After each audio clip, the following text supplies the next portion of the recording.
Welcome back, ladies and gentlemen. You're still watching The Breakfast Show, and now we're going to talk about the restless efforts to implement the Gaza peace deal and Egypt's efforts to grant the implementation of the Gaza ceasefire deal, provide the Strip with the badly needed humanitarian aid, and above all, refusing the forced displacement of the Palestinian people from their land. And to shed more light on this topic, we are delighted to have with us here in the studio Dr. Sara Khater. She's a professor of mass communication. Thank you very much, Dr. Sara, for coming to Nile TV International. Thank you. It's my pleasure. Dr. Sara, I would like to start by asking you how do you see the Egyptian efforts since the start of this Cairo stance regarding the forced displacement of the Palestinians? Well, Egypt has had a remarkable situation from the first moment of this war. We have seen and we have witnessed restless efforts, just like you said. Restless diplomatic efforts, restless international efforts. I think that we have reached the point where Egypt has actually established in front of all countries that Palestinian people have a right to their land. They have a just cause. And I think Egypt played a great part in delivering such a fact to the international community. Yes. Dr. Khater, President Abdel Fattah al-Sisi was so keen on tackling the Palestinian question in his address to the nation during the celebration marking the 74th Police Day. Tell us more about your opinion regarding the keenness of the head of state on mentioning this. Yes, in such a historic day, I think President al-Sisi made it clear in summing up all of the Egyptian efforts in tackling such a situation ever since its beginning. His speech actually focused on how it's important to stop the obstruction of humanitarian aids into Gaza, the importance of establishing that Palestinian people cannot be forced out of their land. Such a forced displacement means a termination of the Palestinian cause. And this is a fact that Egypt has stressed ever since the start of this war. And it has actually helped the international community understand the importance of the Palestinian cause, not just to the region, to the entire world. Dr. Khater, talk more about the repercussions if the Palestinians were displaced from their lands, and how would that threaten the regional security and stability? Yes, I think that it's not just going to affect the region's security and stability, it's going to affect different countries. It's going to affect the world's stability. And this is what actually President Sisi have pointed out in his speech recently, that actually forcing Palestinians out of their land has its economic and political repercussions, as well as security, of course. In the region? Yes, in the region, of course. We're talking about destabilizing the entire region. And this is not in the best interest, not just of countries, of Arab countries. It's not in the best interest of all the world. Yes. Dr. Khater, how do you assess Egypt's humanitarian role since the start of the crisis, and how did Egypt's assistance increase since the ceasefire took effect? Well, actually, Egypt has not stopped its convoys to Gaza ever since the beginning of the war. I didn't say it stopped, increased. Increased, yes. Yes, exactly. It has increased after the ceasefire. And actually, even before the ceasefire, the Egyptian convoys were actually ready to enter Gaza at any moment. They were actually there at the Rafah crossing, waiting for the proper moment and waiting for a ceasefire agreement in order to be able to deliver the humanitarian aids to Gaza. So Egypt has never stopped consideration or its consideration regarding Palestinian brothers. And tell us more about the Zed al-Izza convoy. Yes, actually we have reached more than 90 convoys, I think, right now. I think 100. Yes, that's true. This is a pride to every Egyptian, actually. And this is our way of reaching out to our Palestinian or our Gazan brothers and sisters in such difficult times. The convoys are not just humanitarian aid, they are a message from Egyptians to Palestinians that we're there for you till this situation ends, till you have your rights back, till you have your land back. So in such difficult times, I think politically and from a humanitarian point of view, such convoys are very essential. Yes. Also, we want to talk more about Egypt's regional role in preserving the regional and international stability in the Middle East. Well, of course, yeah, it's a historic role. Egypt has always played a part in with its diplomatic efforts in the stability and stabilizing the Middle East region, just like you said. Not just through the Palestinian cause and Egypt's efforts in this matter. Also, we have different efforts, like Egypt's efforts in Sudan and Egypt's efforts in Libya, in considering the future of Libyan people in such difficult times for them. And actually, we have called the tripartite consultation mechanism, between the foreign ministers of Egypt, Tunisia and Algeria to discuss the matters and the issues great concern to Libyan people. So actually Egypt has a major role, and what can we say? It's the heart of the region, and it has lived up to that role all of the past years. Dr. Khater, tell us more about Cairo's expected role in the process of the early recovery and reconstruction of Gaza. First of all, through the convoys that are actually being delivered to Gaza right now, and then comes the huge or the difficult part after the ceasefire. This will require not just Egypt's presence and participation in the reconstruction of Gaza, this will require the entire world participating in the reconstruction. In peace times, always building a new country or building takes a lot of time and more time and effort than knocking people's lives down. So I think Egypt is already working on maybe gathering international collaboration for the post-ceasefire stage. Okay. Yes. And as an expert in mass communication, succeeded in highlighting Egypt's vital role in the crisis? Well, I think so, yes.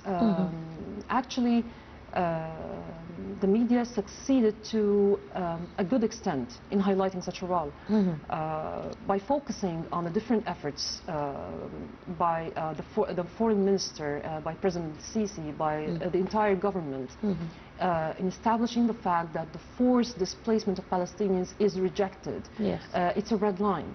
By establishing the fact that Palestinian people have always had a right to their land. This has been repeated ever since not just the beginning of the current war on Gaza, it has actually been repeated all over history since the crisis began. So yes, all over history with the different types of media developments, we have always seen Egypt up front and center. And what about the strategies the media adopts to highlight the humanitarian crisis in Gaza? Well, here comes, I think, the role by social media platforms. I think social media and the new media provided Gazan people a way to document what's going on inside Gaza. Maybe not all reporters are able to reach such difficult zones, or maybe they are being prevented to reach such zones inside the war, to prevent them from reporting the truth to all people around the world. So Gazan people have a kind of empowerment through their cell phones and social media in order to make their voices heard. Dr. Khater, you just mentioned the social media. I want to talk more about the effect of social media in delivering messages nowadays. As I said, it's a power. Yeah. Now we have, all of us have a microphone in our hands. We can say whatever we like at any time. In such situations, crisis situations and wars, exactly like I have mentioned, it can be used as a way to deliver people's voice. And I think social media platforms have played a very important role in the current war on Gaza. Before this war, not all the world knew what was going on with the Palestinian people, how their rights were taken. Maybe only the Arab countries knew this fact, but now everyone knows. Exactly, and now everyone knows. Ever since 2023 and the start of the war, everyone around the world knows what exactly is going on, and that they have a right. Yes. Dr. Khater, how did the international media assess the Egyptian efforts to solve the Gaza crisis? Well, I think international media is paying much attention to Egypt's role in solving Gaza crisis. Recently? Yes, recently. And specifically with Sharm el-Sheikh Peace Conference that we witnessed at the end of 2025. It was a very impressive conference, and it left such an impression on everyone worldwide, not just in Egypt. Actually reaching such an agreement, not just to cease fire, the main concern of such a conference was the war on Gaza, the termination of the war once and for all. So, and actually the on-ground application of such an agreement, which is taking place right now, is the hard part. And Egypt has gone a long way in establishing the fact that this agreement will actually pursue till the war ends on the Gazan people. Dr. Khater, recently U.S. President Donald Trump introduced this board of peace in Gaza. Tell us more about this board of peace, and also about the participants in this board.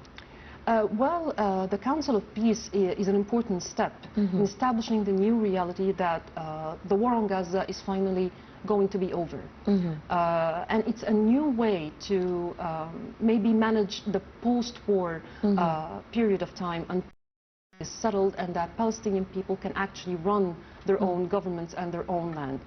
I think such a is important not just on a real and an on-ground level. It's important from a political level. It's a fact now that Palestinian people should have their own state. And that fact was also established during, I think in last September, when the UN actually admitted that Palestine is an independent state. It's a real state. Yes. Dr. Khater, what is the situation now on the ground in Gaza? I think we're trying so hard, Egypt is trying so hard to approach the moment where everything, all the atrocities and all the war crimes end actually in Gaza, and holding everyone accountable. And this requires an international collaboration. So the coming stage is harder actually on an international level, because in order to gather all these voices together, in order to get back the Palestinian rights and hold those responsible for losing them and for attacking Palestinian people, everyone should be held accountable. I think this is the hard part of implementing the peace agreement. Yes. Back to the media talk. Yes. How did the media convey the message of solidarity to the Palestinian people? Well, this is actually a very important question.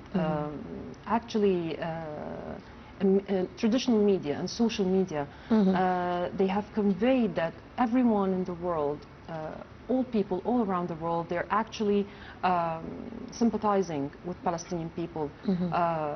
We have seen a lot of people now worldwide, not just in Arab countries, they're talking about the Palestinian cause, they're talking about the war on Gaza. Such a situation was not, we did not see that before. It wasn't existent before. Actually, maybe Egyptians, Arab people only only talked about Gaza, not everyone around the world. So yes, it has empowered Palestinians. It has given them the chance to make their voices heard. Yes, Dr. Khater, you mentioned at the beginning of our interview the important visit by Foreign Minister Badr Abdel Ati Yes. to Tunisia to discuss the Libyan cause. We want to talk more about this issue. Yes, well, actually, this is a part of Egypt's leading role in the region, as we mentioned before. The Libyan borders are of great importance to Egypt and to Tunisia as well. So by establishing such a mechanism of consultation between Egypt, Tunisia, and Algeria, I think this brings us to the fact that we are very concerned as countries that are in the same region in the Arab world. We are very concerned with the future of Libya. We are very concerned with the better life that Libyan people should have after so many years of war, crisis. It's time for development. It's time for them to have a better future.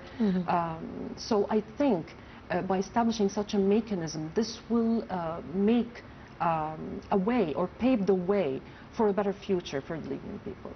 Yes, and one last question about Egypt's role in supporting the Libyan people throughout history. Tell us more about this. Well, yes, throughout history, Egypt had a role in this part. And actually, recently, in the past 10 years specifically, we have seen a lot of, let's say, atrocities happen just across the border. Yeah. So Egypt, as usual, with its leading role as a leader, it actually, it's always concerned with different countries in the same region, with our Arab brothers and sisters. And this way, I think it has reached the point where it has a regional and an international political and diplomatic influence. Yeah. And what is the situation now in Libya, Dr. Khater? I think the political situation. Well, the political situation, I think, well, it's better than before. That's for a fact. But I think it will need some time in order to have stability there In the region. Yes. Of course.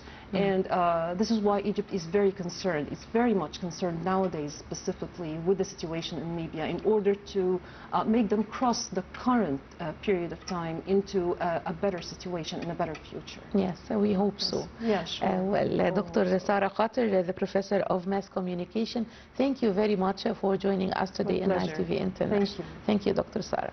Well, ladies and gentlemen, short break and we'll be back.